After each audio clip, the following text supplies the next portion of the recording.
This is Let's Talk Chattanooga Real Estate, the podcast where we cover home buying, home selling, home improvement tips and ideas, market trends and developments, and investing in real estate. If you own real estate in the Chattanooga, Tennessee area, or want to own real estate here, then you're in the right place.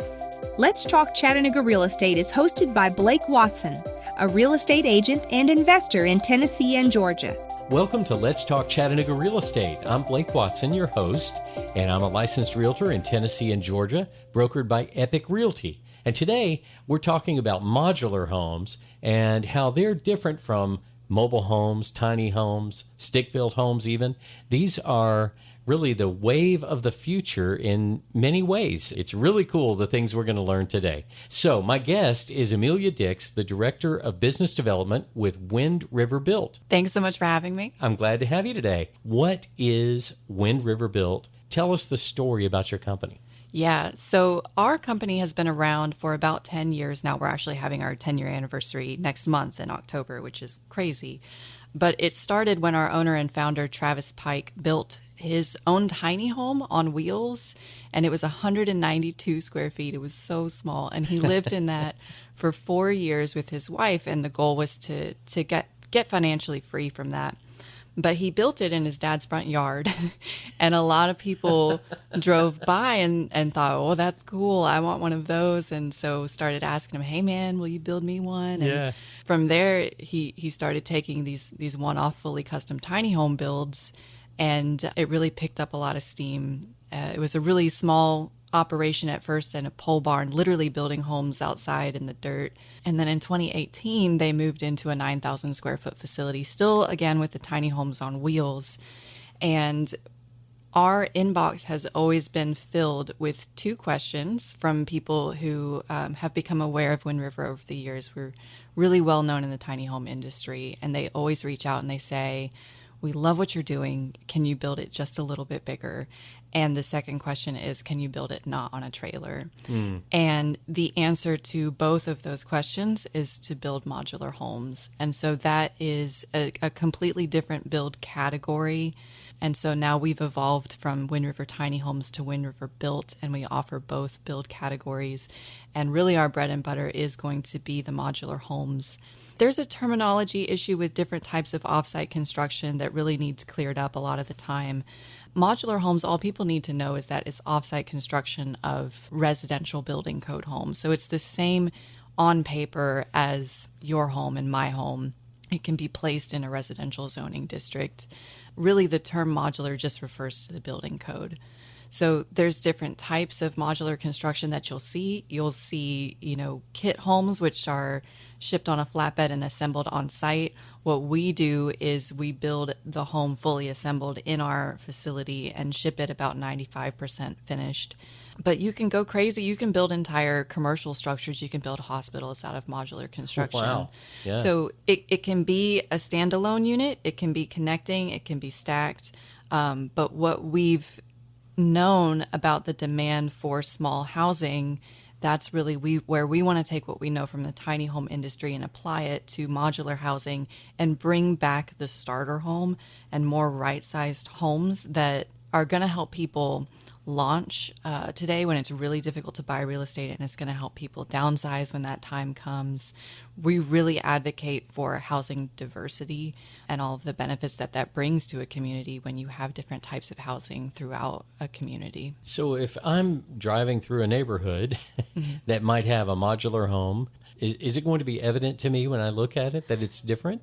I don't think so. There's a lot of flexibility with the design of modular construction to where you should not be able to recognize it from its site-built counterparts. And also, it does get deeded to the property. So once a modular home is installed on its permanent foundation, it becomes real estate. And that's a really big deal also, and something that we struggle with in the tiny home industry, which is on wheels and personal property, and you can't get a mortgage on it. That's right. That's been a barrier for a lot of people. So with the modular homes, that's a big deal. It's going to look like its site-built counterparts, but it's also going to appraise just like them. It's going to appreciate in value along with the market, and you can get a traditional mortgage on them. So how are they built? How in the world do you do this? It's really just offsite stick-built construction. You know what I mean? So we're doing 2x4 construction. We're using a lot of spray foam insulation. It's all traditional construction materials. So really the only thing is we build it in our factory and we ship it on a truck and it gets craned onto a foundation. But so for that project, if you're doing a modular project, you hire a general contractor who's going to take care of all of the site work for you, all of the dirt work, and they'll have the certified modular plan set to work off of. It details them how to do that foundation, and then we take care of everything that's from the ground up, above the ground, I should say. Above the ground, yeah. Where are they built? Where's this factory? We have a shiny new facility, and we just got our certificate of occupancy in May. So now we have moved to Cleveland, South Cleveland, which is Bradley County. Our previous facility, which we still retain and build trailers out of, actually is in Appleton. So that's located in Hamilton County. But we've shipped all over the country. So for the tiny homes on wheels, we have them as far away as Alaska and Hawaii. Wow. Yeah, it's crazy. Yeah. The modular homes will probably stick a little closer to home. So right now we're certified to build for Tennessee. We want to do Georgia, North Carolina also. It's very common for modular builders to have sort of a serviceable area that's central to where their facility is located. So all of our homes are built here in Tennessee. What sort of construction site is ideal for this? Or is there any difference between one lot and another? I think it could be any type of lot. You know, modular construction can be a good fit for anything from urban infill to rural construction. So it's more just about the individual plot and how it looks, and having a feasibility study performed to see what the accessibility is like and what the setbacks are. But there's really not a particular type of property. That they're very versatile, so they should be able to go in any residential zoning district in Tennessee, for example. Any residential building district, you're going to be able to put a modular home just as well as any other. Yeah, and I think that's the future too. We see a lot of government initiatives trying to incentivize offsite construction to assist with, we're short anywhere from 7 to 10 million homes in this country. Sure. And contractors are just so backlogged, and modular construction, the biggest draw of it is the fixed timelines, the fixed building cost, and being able to deliver the homes when we say we will. Yeah, I was about to ask, why would someone choose a modular home instead of just going to their local builder who might do it regular stick-built home? So number one, time. We can do it 30 to 50% faster than a traditional site-built construction project. That's because we're in a facility. We don't have to shut down for weather. All of our workers come to the same place every day. We're not navigating subcontractors. So we're just able to have so much more control over the timeline of the production. But then there's also this huge benefit of having climate-controlled facility and reliability with production, to where you have massive quality control and quality assurance that we're able to do. Like, for example, if the electricians don't like something the framers did, they can go over and tell them. It's not like the framers are gone and you can't say anything. So it's also, it promotes a spirit of camaraderie and everybody working together and thinking about the person that's ahead and behind them in the production line, and building something really high quality. That's really neat. I can see that benefit. I'm just thinking about some of my builder friends who are out on their construction site and they're waiting on, the electrician, and, he's not going to be here today after all, and he's not going to be here until sometime next week. And then they're waiting on the window guy, and everybody's waiting. It's just constant waiting on construction sites. Yeah. And just a lot of delays because of what you just described, the conflicts of different subcontractors having their own schedule they've got to deal with too. But in your case, most of that is handled in a very organized fashion where everybody comes to work every day, right? Yeah, exactly. And I think that they enjoy that too. There's a lot of people that come to us that have worked previously on job sites and had bad experiences, or it's just not the best environment, and being able to give them a better work environment and a better product to build has been good for them. I would also say that a reason why people come to us could also be because they want something small, and I'll use the Chattanooga ADU ordinance as an example. Sure. This is an ordinance that's passed 2 years ago, but I really haven't seen it taken off as far as people who have been able to add ADUs to their property, accessory dwelling units. And I've talked to a couple general contractors that operate in Chattanooga that really speak to it doesn't pencil for them to take on such small projects. It becomes really expensive for them, but it's also, they've got other projects that are larger and more profitable for them, and you can't fault them for that. So you're really not going to get priority positioning for your smaller home build than someone who's doing a much larger home. So that's where we can also help as well. It has also been a benefit for people who are trying to build. Everybody has this dream now of just a nice piece of property and a small cottage.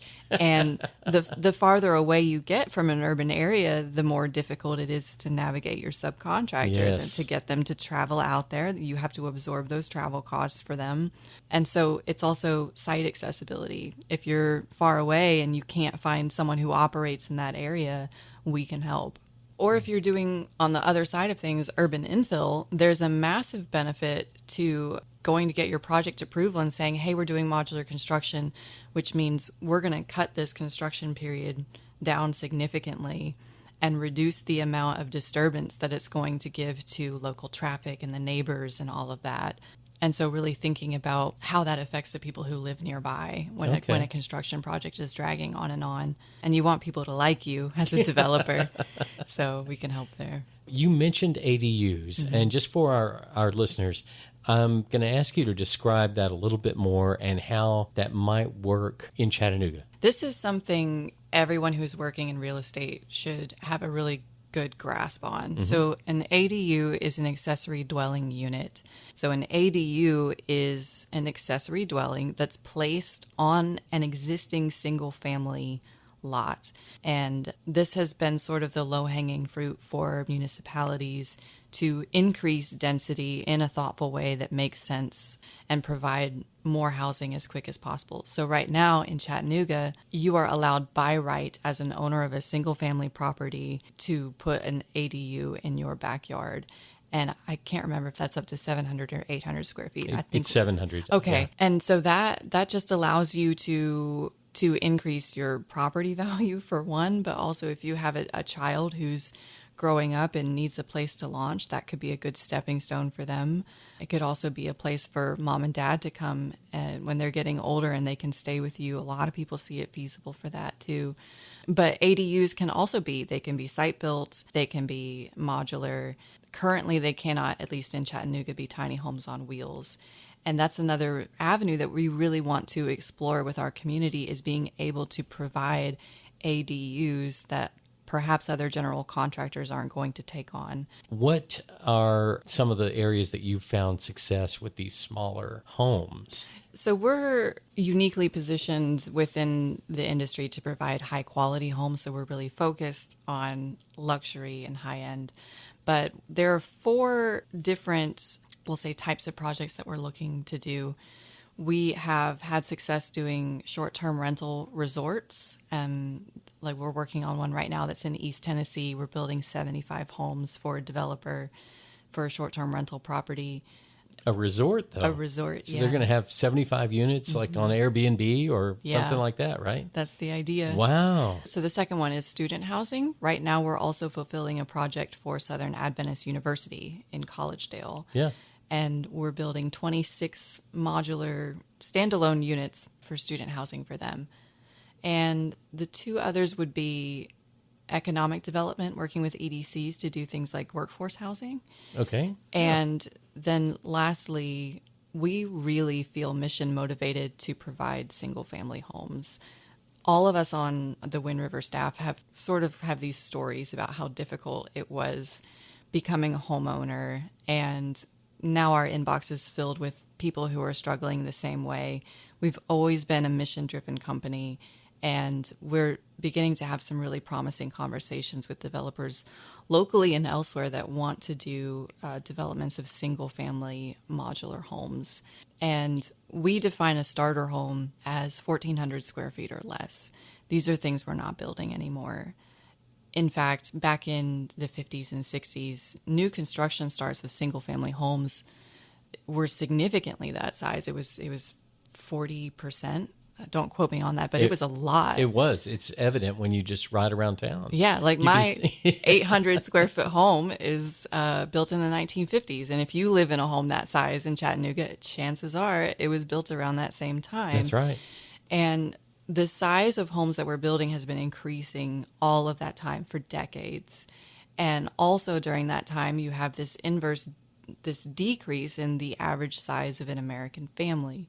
You used to have 4+ people living in a 800 square foot house, and now that's down to you have over half of America living as one or two persons in a household. You've got single people and couples with no kids, and that accounts for over 50% of America. Wow, I didn't realize it was that much, but yes, right. It makes sense. Yeah. So now we have this incredible mismatch to where new construction starts that are less than 1,400 square feet now make up less than 10% across the country. But people don't need those large homes that we are building. And I think there's a lot of things at work there, but we want to be part of the solution and bring back the starter home. Do it in style, show people that small can be high quality, because I think there's a stigma around small homes being not so hot. But what we've seen and what I think we need to validate for others is we know that there's a demand for people who care more about quality than the size of their homes. We've seen that throughout the entire existence of Wind River. Mm-hmm. Even with the tiny home industry, this is a good example. People think that it's a fad because they don't realize why they don't see them. So you don't see tiny homes on wheels in Chattanooga because it's illegal. And most people don't know that, and they don't understand why. And it's not because Chattanooga is looking at tiny homes and saying, we don't want those. It's because tiny homes on wheels don't have their own building category, so they get looped in with RVs and they get treated as vehicles. And there's very sensible reasons why you can't live in vehicles full time. Yeah. But obviously it's not that, is it? So we know that you would see tiny homes in every city in America if those barriers were brought down. I got a call from a reporter in Nashville. I like to tell this story. And he said, you guys are a tiny home builder in Tennessee. My boss wants me to do a story on someone living in a tiny home in Nashville. And I politely, but kind of laughed in his face. I said, I'm so sorry. You're not going to find them. And if you do, they're not going to talk to you because they're not supposed to be there. So call me back when you want to write the real story, which is why are we preventing this alternative type of housing from helping us when we're short 7 million homes in this country. So we know that there's a need for it. We know that people want small homes, and we know that they want them to be quality. But because you don't have a lot of case studies of those types of developments, it can seem risky. But I'm here to tell everyone that it's not, and that people very much want to live more right-sized and spend their money in different ways. Mm-hmm. Give it back to the community. We're very fortunate in Chattanooga that we don't have a minimum square footage requirement. You see this popping up all over the place. And I think that city councils, when they do that, are thinking about, driving property tax revenue and things like that, and protecting existing property values, which is not, neither of those things are valid reasons to pass any sort of zoning ordinance. But look at it from a different perspective and think about, if people are allowed to keep more of their money and they have more expendable income, they can spend it at the local businesses, and they can support Chattanooga businesses, for example. So we just have to think differently about it, what it means to have a thriving community.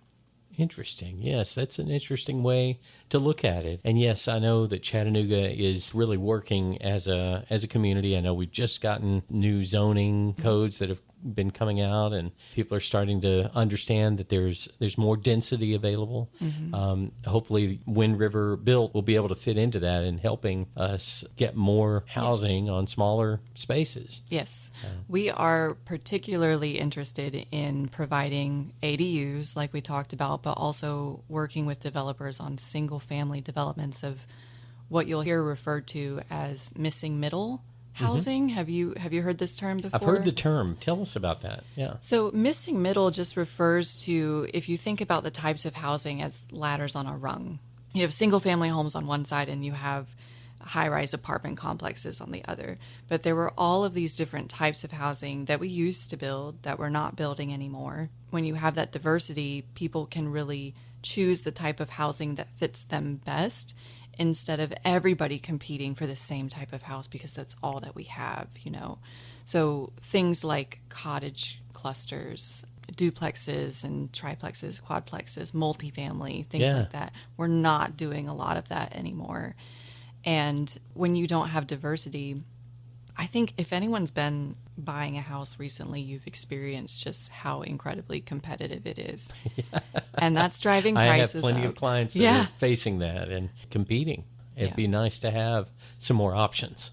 Now, are your clients mostly individuals or developers? How does that work? We've repositioned ourselves to work primarily with developers because of the size of our facility and the capacity that we have. To keep us going, we rely on working with volume orders of our homes. So we do still also work with individuals who are looking for, let's say, a single ADU, or we're still doing tiny homes on wheels. We're taking orders for those too. But our bread and butter is going to be with developers. You mentioned, say, an individual ADU in Chattanooga, and that could be on any residential lot in Chattanooga. Right. Pretty much. I mean, I know there's a few setback requirements and things like that, but for the most part, most any lot, you could have an ADU added. Mm-hmm. What would the customer experience be like for that? How would someone talk to you about that? That's a great question. So for the customer experience of an individual ordering an accessory dwelling unit from us, they would also need to hire a general contractor just for their dirt work, and we're going to interface with them. But we are actually the client of the GC. But you can tell the GC, hey, I want Wind River to build my home. They're going to provide you with the plan sets, and it's just sort of, we're very collaborative with them. And as far as the design, we're deep in product development right now, but we're getting ready to release signature modular designs, including ones that would fit the footprint necessary to be a Chattanooga ADU. And then it would be a client experience of interfacing with our in-house design team to pick out things like colors and fixtures and finishes, but having us have already done the heavy lifting of the home design and getting that certified, because that's where all the time and a lot of the cost is developing those certified plan sets. So tell us again, you've mentioned quality of the Wind River built home being really a superior quality product. Mm-hmm. What goes into that? Why do you call it a better quality product than maybe what I might just get built on a lot in Chattanooga? Yeah, I can speak to both the certification and inspection process of all modular builders and what we have to go through, but then I can also speak on what Wind River does differently. And so I think it is sort of becoming more well known that modular construction is incredibly rigid, and it goes through a very stringent process of review and inspection. And you have to think about a home that's being placed on a truck and going down the highway at 60 miles an hour with a 60-mile headwind, and then also being lifted a lot of the times and craned and having to sustain all of that. It's a different type of process than traditional construction. And I think that if you put my house on a trailer and sent it down the highway, it would fall apart. I can see that. I see what you're saying there. Yeah, just the wind load alone is significant difference. Yeah. So modular construction itself is held to a higher standard. And then for Wind River, it comes down to two things: the materials that we use and our build methods, and the second being just the quality of the craftsmanship of the skilled labor that we're using to hand build these homes instead of slapping them together as quickly as possible. So we take our time and make sure everything's right, just like if we were going to build our own house. And so people come to us because they've invested more in the quality of what they're getting, as opposed to getting something as economical as possible. They want something they can be really proud of. From the material side of things, that can look like using super nice windows like Marvin. We do a lot of hardwood flooring. We use a lot of spray foam insulation, which is the best R value you're going to get per inch.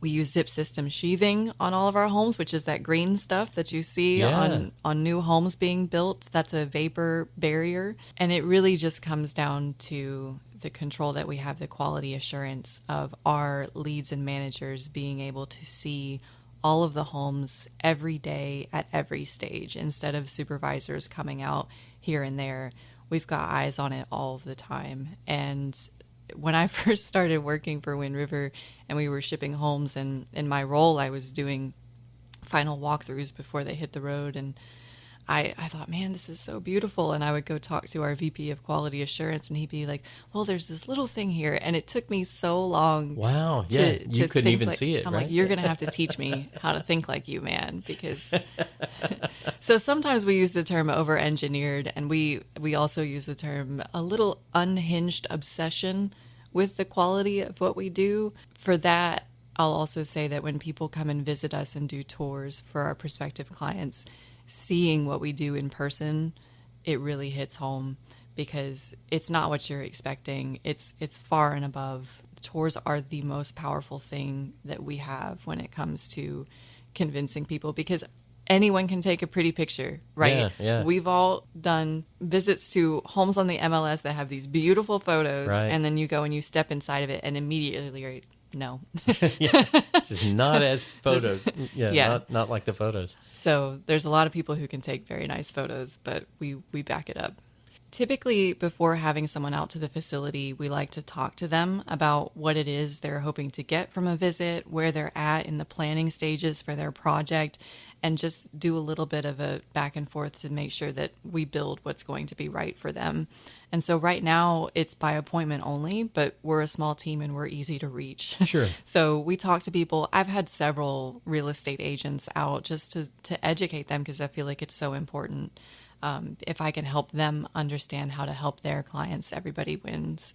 Tell me about what you see as the future of modular homes in the Chattanooga area, East Tennessee, across the region, North Georgia. We are right now at the forefront of this movement, and it answers a lot of questions for the need for housing and the need for housing right away. The construction industry is the only industry of its size that is becoming less efficient over time, because we're failing to innovate. And that's just not really acceptable in this day and age with all of the advancements that we have and the tools at our disposal. So if we can change perception and help people understand how nice modular homes, how nice offsite construction can be, we're going to see more government incentives to help developers greenlight modular projects. I would love to see the return of these missing middle housing types that we talked about, and creating communities that are all inclusive, and that also helps combat problems that arise when you don't have housing diversity. Have you noticed that traffic is getting worse? Because people are having to look for housing so much farther away from their families and their workplaces, because we don't have a lot of variety. Yeah. And that means that you're stuck in traffic every day. Yeah, that's a very tangible issue right there.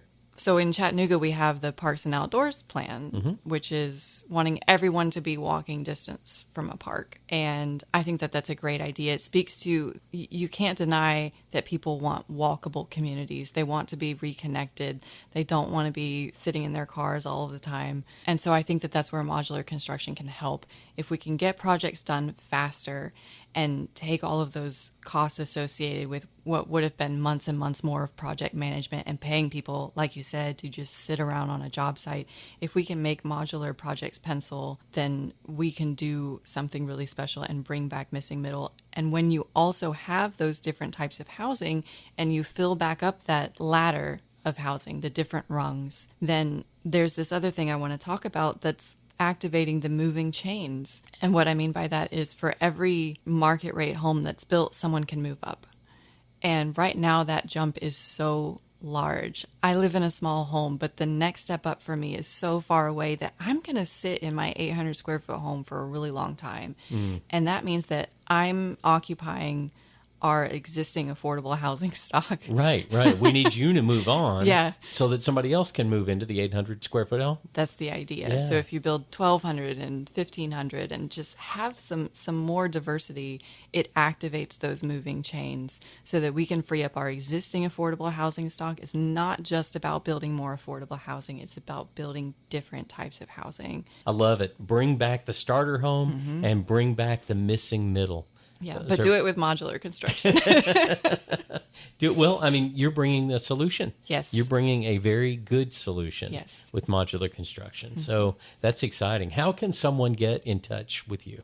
We are very responsive. We check our emails every day. The info@windriverbuilt.com email will come right to us. My direct email is amelia@windriverbuilt.com, Amelia. And if you have a project that you're working on, my phone number is 423-605-6843. Very good. Well, thank you so much. It's been great having you, Amelia. Thanks, Blake. And I'm Blake Watson. I'm an agent with Epique Realty. My mobile phone is 423-315-1815. And my brokerage office phone is 888-893-3537. You can find me on Facebook and LinkedIn as Blake Watson and on Instagram as Rock and Roll Blake. My website is athomechattanooga.com. And if this podcast has been helpful to you, well, please share this podcast with a friend or a developer if you happen to know somebody that wants to be developing in modular homes. And be sure to follow this podcast so you won't miss an episode. And until next time, I wish you all the best in your real estate journey.